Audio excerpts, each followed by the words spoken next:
Free fire game খেলতে শুরু করি 2020 সালে। এলাকার ভাই ব্রাদার গুলোকে দেখতাম রাতে এক জায়গায় বসে বসে শুধু চিল্লাচিল্লি করতো।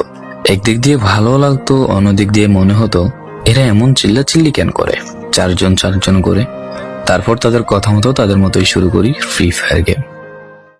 প্রথম দিন গেম খেলে রাত জেগেছি 11টা, যেটা ছিল রাত জেগার প্রথম কারণ এবং প্রথম ভালোবাসা। এলাকার বন্ধুরা মিলে রাত হলেই আড্ডার আসর দিয়ে বসতাম আর শুরু করতাম গেম খেলা।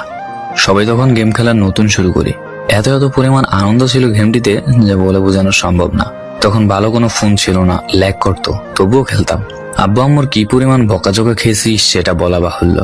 অনেকদিন তো স্কুলও যাইতাম না, বন্ধুরা বসে গেম খেলতাম। কিছু টাকা জুগিয়ে কয়েক মাস পর একটা লেভেল আপ পাস ছিল না, 200 টাকায় বোধ হয় 800 ডায়মন্ড পাওয়া যেত। তো সেখান থেকে 800 ডায়মন্ড থেকে একটা অলক ক্যারেক্টার নিই। আর সেই অলক ক্যারেক্টার ছিল তখনকার সময়ের সবচেয়ে দামি ক্যারেক্টার। তখনকার দামি প্লেয়ার মনে হতো নিজেকে।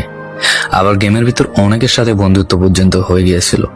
গেমের ভিতরে বন্ধুত্ব হলেও বাস্তব ছিল বন্ধুত্বগুলো। তখন ফ্রি ফায়ারে ডু পার্টনার সিস্টেমটা ছিল না, তাই কোনো মেয়ে গেমেও ছিল না। তারপর যখনই মেয়েরা গেমটা শুরু করে তখনই আস্তে আস্তে গেমের আনন্দ নষ্ট হয়ে যায়। অনেক বেশি র্যাম প্রয়োজন হতো, তো তাই গেমটা খেলতে ভালো একটা ফোনের প্রয়োজন হইতো। কিন্তু তখন ফোন ছিল না, কোনো রকম একটা ফোন দিয়ে খেলতাম গেমটা। ভাবতাম একটা ভালো ফোন হইলে গেমটা আরো সুন্দর করে খেলতে পারতাম, ল্যাগ করতো না ইত্যাদি। কত আনন্দই না ছিল তখন। প্রতি সপ্তাহে শুক্রবার বসে সবাই গিল্ডের গ্লোরি ফুল করতাম একটা কাস্টমের জন্য। পরের দিন সবাই মিলে আনন্দ নিয়ে একটা একটা করে কাস্টম খেলতাম। আমার জীবনের প্রথম 3 বছরের ভালোবাসা।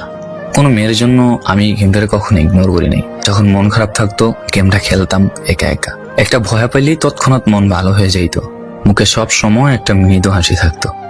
এখন আমার কাছে গেমটা খেলার মতো অনেক ভালো একটা